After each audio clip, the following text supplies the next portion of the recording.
I'm Linus Merriweather. And I'm Polly Terrain. No one seems to be able to explain why the Mediterranean diet works. Olive oil, red wine, lamb, goat cheese, pasta, it makes no sense. Fatty, greasy oils, alcohol, red meat, what the heck? I'm an experienced engineer and I've been trained to figure things out. I'm on it. So Polly and I were at Steve's back room for the millionth time. It's a Lebanese restaurant. For an appetizer, they serve olive oil with some sort of sesame seed seasoning and pita bread for dipping. It tastes great. I felt wonderful after I finished a large meal of oily, fatty, meaty food. I have a severe case of rheumatoid arthritis, which means I have issues with inflammation causing joint pain. My prescription drugs don't work very well. Chronic pain forced me to research all possible solutions, including food, and I found that many edible plants are anti-inflammatory. Fresh ginger root with green tea helps. It really cuts down on my pain and stiffness. Both of these plants have been documented as true, science-proven pain relievers by official Western medical research facilities. Sometimes I add fresh lemon slices, raw unfiltered honey, and cinnamon to my early morning hot drink. These ingredients are also very healthy, but there's less Western scientific studies backing these claims. So on the way out of the restaurant, I browsed the deli shelves for this unusual spice to take home with me. $5 for a tiny plastic 2-ounce container, forget it. So I memorized the name, which I immediately forgot. Luckily, Google helped us rediscover it. Za'atar. I can see why you couldn't remember it. After reading about it in Wikipedia, it clicked in my head. The Mediterranean diet works because everyone in the Mediterranean uses za'atar. Each country just calls it by a different name. They serve it in Israel, Egypt, Lebanon, Syria, Turkey, Greece, Italy, India, all around the Mediterranean and beyond. I searched a number of websites to get the ingredients: thyme, marjoram, and oregano. These three seasonings may all be direct descendants of the ancient hyssop plant that's found in Jerusalem. Hyssop is mentioned multiple times in the Old and New Testaments of the Bible, starting with Moses and ending with Christ on the cross. John 19, verse 29, mentions vinegar and hyssop. And then there is sumac and toasted sesame seeds. Yum! Variations to za'atar may also contain allspice, caraway seeds, cinnamon, cloves, coriander, cumin, fennel seed, pepper, rosebuds, salt, and savory. When I grew up, I remember stories about India and how awful the meat was there. The story goes it was so putrid that they had to add curry to it so that people could swallow it and keep it down. Yuck! Maybe it wasn't just the smell that curry was used for. Maybe curry actually keeps people from getting sick from eating rancid meat. Google, what's in curry? It turns out most of these spices are antimicrobial, anti-inflammatory, antioxidant, immune-boosting, and probiotic. The basic ingredients are turmeric, cumin, coriander, aka cilantro, fenugreek, ginger, garlic, pepper, and chilies.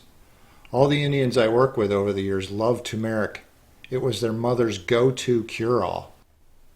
Curry can also contain basil, bay leaves, caraway, cardamom, cayenne, cinnamon, clove, curry leaf, dill, fennel seed, mace, nutmeg, mustard seed, onion, paprika, poppy seeds, saffron, sesame seeds, and tamarind. Hey, ginger and cinnamon are in my morning tea. Sometimes I add turmeric, pepper, cloves, fennel, and bay leaves. I'm drinking green tea with curry. If you've ever gone to Mexico, don't drink the water. Okay, Google, Mexican seasoning. Recognize any of them? Garlic, cumin, and oregano?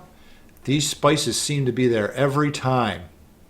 You know, the cilantro plant looks a lot like Italian parsley. And don't forget the peppers.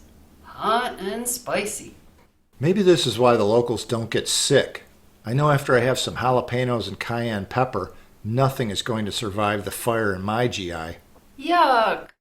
Hey, it's the price you pay. And then there is that song I love about parsley, sage, rosemary, and thyme. English folklore tells us these spices represent comfort, strength, love, and courage. Are you going to Scarborough Fair? Parsley, sage, rosemary, and thyme. Scarborough is a small town on the coast of England. The Scarborough Fair was a popular gathering in medieval times, attracting traders and entertainers from all over the country. The fair lasted 45 days and started on August 15th. In the 1600s, healthy mineral waters were found in Scarborough and it became a resort town. In medieval England, Scarborough Fair became a popular folk song as bards would sing it when they traveled from town to town. The author of the song is unknown, and many different versions exist. The traditional version has many more lyrics than this modern version. Paul Simon learned about this song when he was on tour in England back in the mid-60s. Free love and hippies, baby! Another healthy Eastern Mediterranean salad is tabbouleh. There's that parsley and mint again. And don't forget tomatoes, onion, bulgur or couscous, olive oil, lemon juice, salt and pepper. Optionally, you can add garlic or lettuce. That's what makes it so yummy. The thing about mint is that there's quite a number of varieties. Did you know basil, thyme, lavender, lemon balm, oregano, marjoram, rosemary, sage, savory, hyssop, and germander are all part of the mint family? Thyme has been cultivated for more than 5,000 years and was grown in Sumeria 3 millenniums before the time of Jesus. Look what's in za'atar: thyme, oregano, and marjoram. Those 3 are mint plants that may have been cultivated from hyssop, the ancient plant mentioned in the Bible. Brewing hops is the conical flower from the perennial hops vine. A while back, I was brewing my own beer. My father had a friend who was the brewmaster at a national brewery. He was a chemical engineer who spent over 30 years professionally tasting beer for his homework. He flew to Germany once a year to pick the next hops crop. I remember that. He tasted my brew and really liked it, so I guess I qualify as a professional brewmaster. Sure you do. Anyway, he gave me the strangest mystical look and said, "You know, hops is over 5,000 years old. It was genetically modified to make beer. Someone somehow re-engineered this plant on purpose." Hey, that's when thyme was first cultivated. One of the oldest surviving writings is a recipe for beer. It is 3,900 years old from Sumeria. It doesn't mention hops specifically, but priests added mint-like spices to brew barley in Egypt in the days of the pharaohs. According to Western science, turmeric won't be absorbed into the bloodstream unless it's mixed with pepper. They have found a number of healthy organic compounds in it. Turmeric, ginger, and garlic are all medicinal root-like plants with a common genetic ancestor. Think of the parable of the mustard seed and the gifts of frankincense and myrrh. All of these are very healthy and medicinal. Yep, Western research scientists are studying them as we speak. I have tried willow bark extract, which is where aspirin was originally manufactured from. It works better than aspirin for me, and I don't have any stomach pain. After about 15 minutes, my headache is gone. Today, they add cornstarch to aspirin tablets when they synthesize the drug. Manufacturers and lobbyists sure do love corn, wheat, sugar, and milk. They are in most processed foods. For thousands of years, the Chinese have used hot tea as medicine, just like I've been doing for the last few years. You're adding some fresh spices, herbs, bark, and roots to your green tea. Oh, wise master. You are correct, my lovely student. Remember one night at the park when we drank that free mulled wine our friend bought from Aldi's? Yep. The Roman Empire spread vineyards throughout their conquered lands in Europe and showed the locals how to make mulled wine. It is a very ancient drink. I remember that it tasted very spiced, so I Googled the ingredients. Mulled wine typically contains cinnamon, cloves, nutmeg, fennel, ginger, cardamom, and some sort of citrus juice. Depending on the region, it may also contain pepper, rosemary, marjoram, vanilla, ginger, blanched almonds, saffron, anise, raisins, or honey. You know, if you substitute apple cider vinegar for wine, this is the same as your second cup of morning tea. Yep, ginger, honey, lemon, cinnamon, fennel, cloves, pepper, rosemary, marjoram. I've been drinking mulled vinegar in the morning. I couldn't stand drinking straight vinegar, so I added spices to get it down.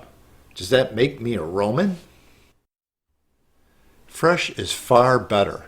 By drying many of these plants, they can lose 80% or more of the vitamins, minerals, phytochemicals, enzymes, amino acids, antioxidants, antimicrobial, and antifungal ingredients.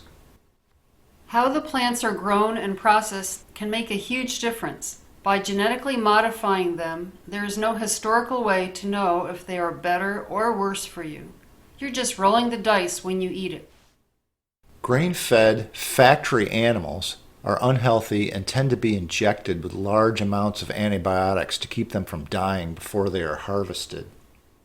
It's a rather cruel way to raise an animal, crowded in a cell, never allowed to roam free, fed only grains. Not kosher. And you eat what the animal eats. That's science.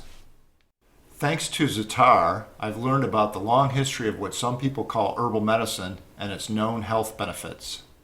These plants are antioxidants, which may fight cancer, immune boosters, antimicrobial, and anti-inflammatory, pain relievers, lowers blood pressure, reduces bad cholesterol, good for your heart, aids digestion, and are pre- and probiotics.